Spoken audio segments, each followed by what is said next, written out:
Employment policies and local laws affect your life more than federal law. We need to apply constitutional protections to the workplace.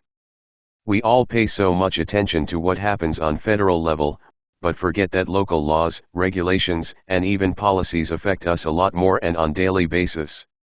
Case in point, you interact with your employer every workday for several hours. How often do you deal with federal government? And yet, employees and their livelihoods are largely at the mercy of employers. Some would argue that federal laws like the Constitution are a lot more fundamental, and it's true, but if you can take someone's livelihood away on a whim, you don't need to take away constitutional protections to be able to persecute people. Literally all you have to do is let employer know that a person is under investigation for something and they get fired. Even without federal government involvement, your employer can walk all over your constitutional rights. Try saying something political that your bosses or colleagues don't like and see what happens. People get fired over Facebook posts. We need to strengthen employees at work by extending constitutional protections to the workplace. After all, Constitution is not something abstract that exists only for rare cases. It is literally the law of the land, so should apply 24/7. Otherwise, it's not worth the paper it's written on. Golden handcuffs. Let me preface this by saying up until recently I have been a happy little corporate puppy playing along with all the games. A few months ago, 5 I think, I was offered a job with a competitor of ours for significantly more than I was making. I accepted the offer and turned in my notice. A few days later my manager calls me into a meeting and offers me a 48% pay raise to stay, 5% more than the competitor offered, and offers to put me in line to take over our specialty line, which would end up being another 20% once I did take over. I caved in and took it because I'm comfortable here, know the clients, etc. Here's my dilemma: 5 months into the new salary he hires an outside person with no experience to take over the specialty line. So now I know I was lied to and baited with money to stay with no real hope of moving up. I started looking for new employment. What I've come to realize is that I'm very overpaid for what I do. I can't leave because the money is so good that I'm not qualified. I only have my associate's degree. I've got 10 years of experience in my field, to take another position with comparable salary. Hence the golden handcuffs. I'm making $75K a year for a $30K a year job in a good company but under the shittiest managers I've ever met. I'm so over this backstabbing lying culture that we have come to accept as the norm. Rant over. A lot of the employers/managers who complain about quiet quitters are quiet quitters themselves. For example, employee calls in sick and the boss wants them to find a replacement for the shift. That's the boss's job and they don't want to do it. Sounds like quiet quitting. My fiance's boss's boss, her district manager, won't give her and 2 of her co-workers 1 week off for our wedding, in 2 years. Okay, not quite 2 years, 20 months to be exact. But basically, my fiancée wants her best friend from work and another friend of ours who works at the same store, who is a photographer as a side hustle and will be our wedding photographer, to come to our destination wedding. We just announced it to our friends and family. Since we're doing a destination wedding, we wanted to give everyone the proper amount of time to save and plan accordingly. My boss, at my brand new job, mind you, said absolutely, no problem, we'll figure it out. It's 2 years away almost, don't worry about it. Her boss, of nearly 10 years, is adamant that the store simply cannot function with all 3 of them gone at the same time. So he's told them 2 of you can go, but not 3. I'm furious. LOL, there is absolutely no good reason why this can't happen. It's 20 months away, she's given a decade of her life to this company, which isn't a small company. There's probably 3,000 employees in North America. To flat out say absolutely not, this far out, is spiteful in my opinion, and people like him are the reason people leave companies. Do your fucking job, be a leader, and help your team. Pull people in from other stores, hire more people, work the week yourself, whatever the solution is, but if I were the manager in this situation, it's no problem. Enjoy your wedding, you deserve it. Short story. Cost of living is rising. It's hurting my pocket. I go work.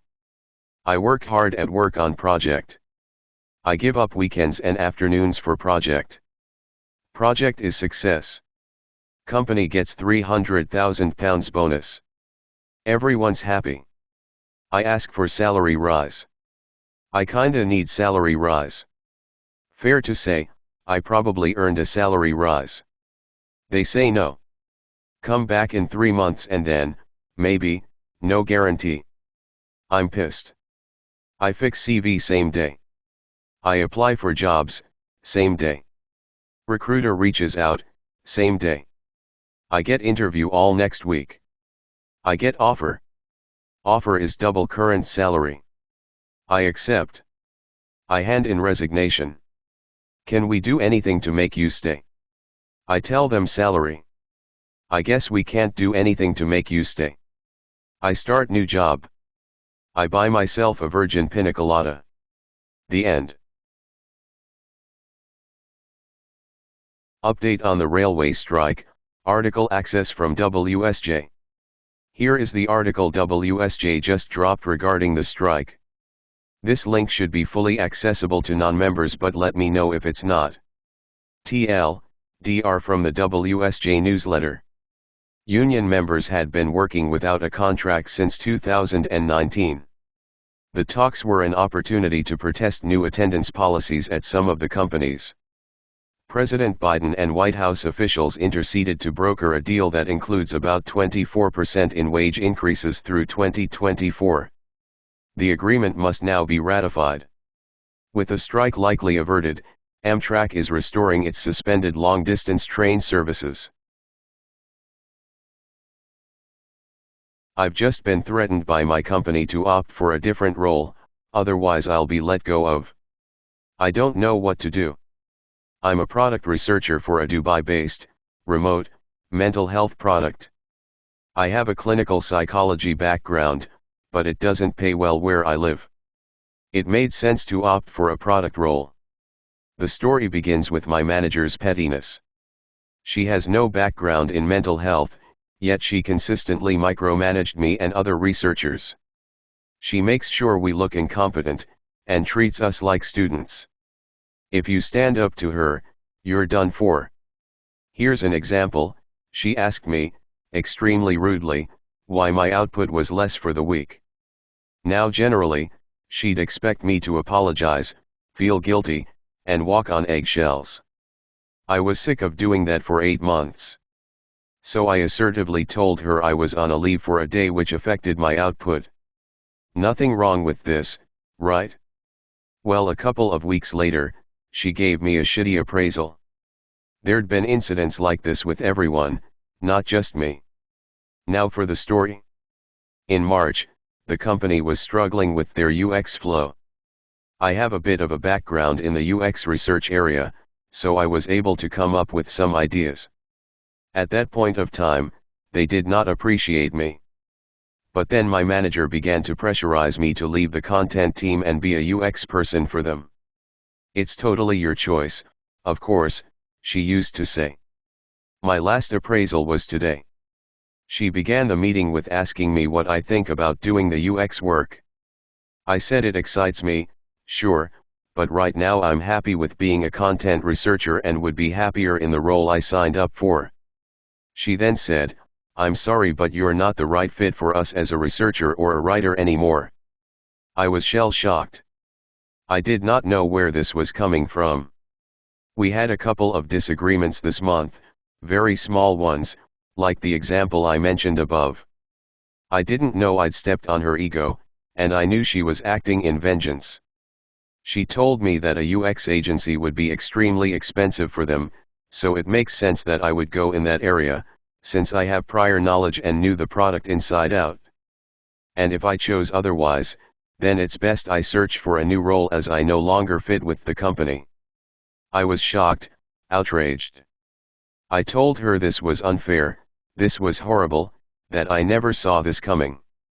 I told her I'd be excited to learn UX, but how would it affect the company if I was being threatened to move into another team? She said, "Oh no, please don't take this decision out of some threat. This is totally your choice. I don't want anyone to take such decisions out of threat. It would affect our work." She then made it sound like I should be grateful they weren't firing me, but giving me another chance to prove myself. No amount of disagreements made any difference, the company was decided. Reddit, how does it make sense that they're forcing me to shift to another department when I never signed up for such a role? Oh, the cherry on top is that my pay would not increase in the UX area despite it being a tech role. I am so upset about this. I've been crying non-stop. I feel jaded. I gave so much of my time to the mental health area, so much of energy to building this promising product.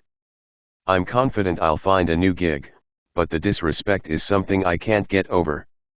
My friends and boyfriend are suggesting me to take the UX gig on the surface to buy time, and find a new gig till then, before dropping them without notice. I agree with them, but I can't imagine facing her again for anything. I'm just so jaded, man.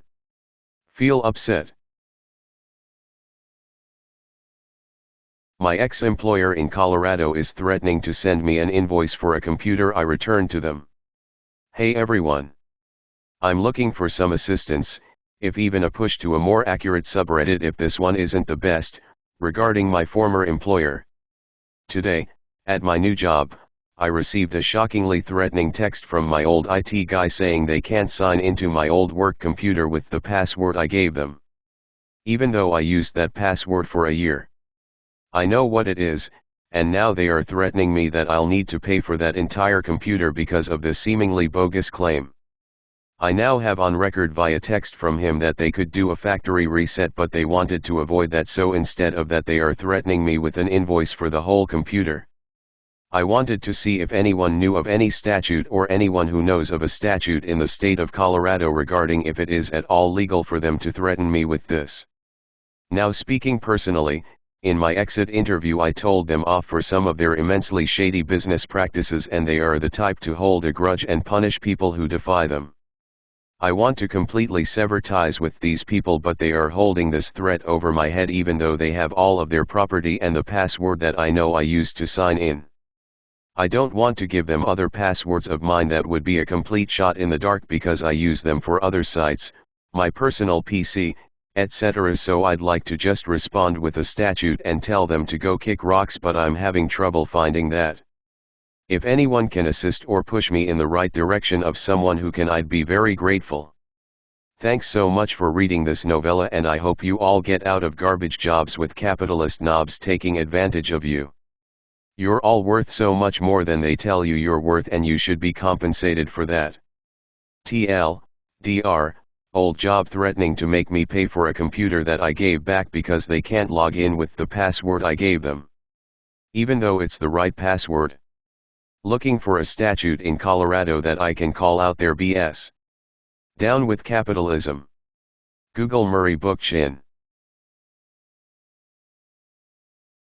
Am I overreacting? Today I was asked to download yet another double-factor authentication app on my phone for work. My job does not pay for my phone service. It is a personal phone. I put my foot down and said that I am at my limit for what I utilize my personal phone for work.